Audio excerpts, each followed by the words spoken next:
Hello viewers, are you looking to fund your business or non-profits?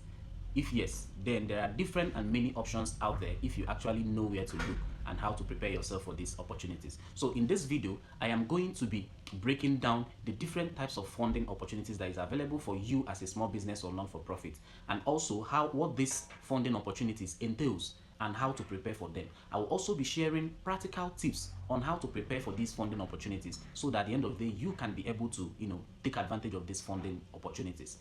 Don't forget, it does not matter whether you are just starting or whether you are looking to grow your business.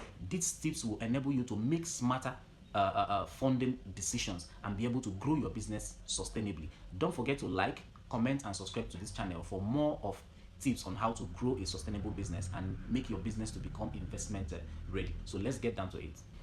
Okay, what are the types of funding that is available for small businesses? Number one is personal savings, or what we call bootstrapping. This involves a situation whereby you as a founder, you decide to take up a paid job or a salary work, maybe a salary work for a period of time, you save up capital, you save up funds, and you now use it to launch your business. Or if your business is already in existence, bootstrapping can also involve reinvesting the profits from your business back into the business. So here now, of course, there is no external funding. It is every funding is coming from the founder or from the the originator of the business.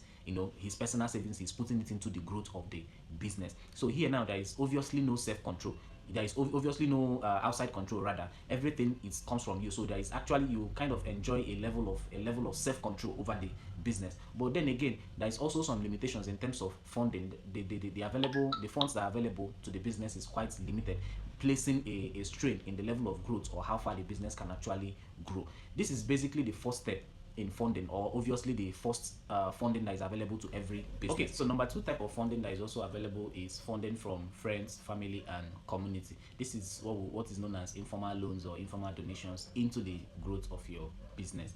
And for you to be able to access this type of funding, you need to have a reliable personal branding. You need to be a kind of person that knows how to cultivate or build relationship with people, because when you have a good rapport, when you have quality people in your network, by the time you want to launch a business, you can actually approach them, present your business idea, present your non-profit idea to them, and be able to convince them to invest in your business. Basically, in this type of funding, the most important thing here is personal branding, because they have to first of all believe in you, trust you, understand you as being reliable before they can be able to invest in your business. Okay, so the number three type of funding that we're going to be looking at here is bank loans or microfinance. So there are different types of loans. We have the SME loan, we have overdraft, we have asset financing.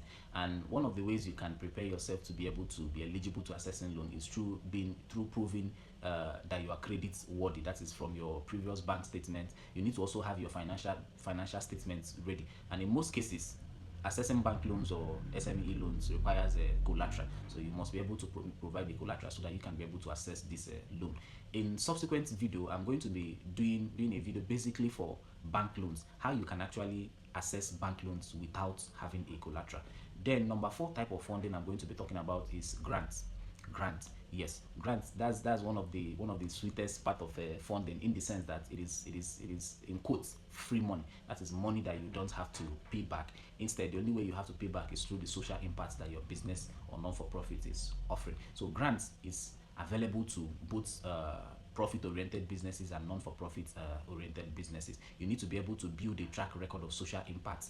Though there are also grant opportunities that are available for startups and founders, that is business organizations that are just starting up. There are different grant opportunities out there. We have the Tony Elumelu Foundation grant. We have the 40 Forward Gains grant. The grants can come from government organizations, private organizations. Okay, so the next type of funding that is actually available for small businesses is what we call angel investors and venture capitalists. Venture capitalists or angel investors are simply people who invest money into your business so that in return they get an equity of your business. That is, they tend to own a part of your company shares, a percentage out of the 100%. It could be, okay, for example, now I want to invest in A, B, and C Limited, so that in return I want to invest 1 million naira into ABC Limited, so that in return ABC Limited gives me 10% ownership of their business. So attracting or having angel investors in your business simply means you are giving away part of the ownership of your business. And to be able to attract venture capitalists or angel investors, you need to be able to build a structure around your business. Your business has to be structured well. It has to have a proper system. and your financial statements should also be up to date. And also, this does not mean that for startups, that is businesses that are just starting up, you can't attract angel investors. You can, depending on your personal branding and ability to be able to package your business in such a way that it will entice venture capitalists to invest in the business. In subsequent video also, I'm going to take out time to explain to us how we can be able to attract angel investors in our startup, and use their funding to grow our businesses. Also, one of the disadvantages of a venture capitalist is that you are giving away part of your business, so you should be ready to run a business that is not built around. Okay, the last type of funding that is available to startup and to businesses and non-for-profit that I would want to talk about is cooperatives and rotating savings, just like what we offer in Dial & Trust, a multipurpose cooperative society. So this is a kind of funding where you get to access funds from cooperatives, or what we call rotating savings. A group of people, maybe it's basically a group. It could be a group of friends or a group of people with shared idea. You can have maybe 20 people come together and say, okay, let's be contributing 100,000 naira every month, and at the end of 1 month, one person takes that very particular money, and use it for their business or use it for their organization. And in the next month, they contribute again, another person takes it. That's the way it's kind of rotating, and those are things that are obtainable in cooperative. You can as well get funding from your cooperative, where they tend to fund your business organization for a little interest, when paying back. Okay, so now I want to give us some tips that will enable us to access funding for our business. Number one, you need to have a clear and a well-structured formal business. Ensure that your business is registered. Number two, you need to be able to prepare a solid business plan and financials for your business, because most of these funding opportunities, they will require to see your business plan and your financials. Then number three, you need to build credibility and have a proven track record, which is where personal branding comes to play. Then number four, start small so that you can be able to have a concept, show proof. In the business world, you can call it show working. Don't wait till you have the big money to start.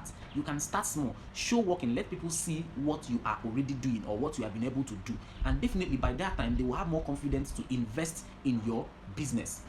Lastly, you need to be able to network. Position yourself in a place where you can be able to access opportunities. Networking plays a very, very big role, because if out of your whole network or your whole contacts, you don't even have someone that can invest 100,000 naira in your business, it means you need to reshuffle and make move. Position yourself in right places to get new contacts, get to know more new people that have the capacity to invest in your businesses. Okay, so in conclusion, funding opportunities is not a one fit size something. You need to be able to identify the funding opportunities that is perfect for the stage of your business or for the size of your business, and take advantage of it. Do all the things that you need to do to position yourself and package your business for these funding opportunities. And don't forget, ensure to formalize your business, because that is the first way to getting funding or attracting investors to invest in your business. Thank you very much, and if you have enjoyed this video or learned one or two from this video, do well to like, share, and click on the subscribe button.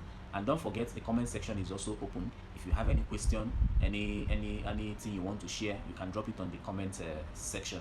This is the Stress-Free Money Zone, where we promote habits and tips that can enable one to live a financially stress-free life. And I still remain your host, Anolefo Emmanuel Chisom, aka Mr. Investment. Thank you. Bye.